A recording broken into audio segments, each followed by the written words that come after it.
Ikki xona, 3 xonaga o'zgartirilgan xonadonimiz 55.900 dollarga. Lokatsiya Uchtepa tumani, algoritm 31-kvartal. Shundoqqina 4 qavatli uyi 4-etajida 48 kvadrat metr maydonga ega bo'lgan 2 xona 3 xonaga o'zgartirilgan tayyor upakovka xonadon. Uy bilan tanishadigan bo'lsak, ko'ryapsizlar, zal anchagina keng, yorug'ga bo'ylardan foydalanilgan. Veranda 2 ga bo'lingan, ko'ryapsizlar, ochib qo'yilgan, yarmi zalga, yarmi shundoqqina oshxona sifatida foydalanilyapti. Oynada shundoq qarasangiz, o'zini hovlisini, avtoparkovkalarini kuzatsangiz bo'ladi. Ko'rib turilgan deyarli hamma mebel texnikamiz qoladi.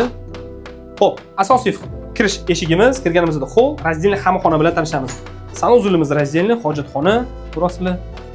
Buni yonginasida hammomi. To'g'riga qaraydigan bo'lsangiz, родительский спальня, ko'ryapsizlar. O'zini oynalari bor. Oshxonani o'rnida hozirda bolalar yotoqxonasi. O'rtoqlar, algoritmdan uy so'raganlarga yuborib qo'yishni unutmanglar. Quyidagi raqamlarga aloqaga chiqib, batafsil ma'lumotni olsanglar bo'ladi.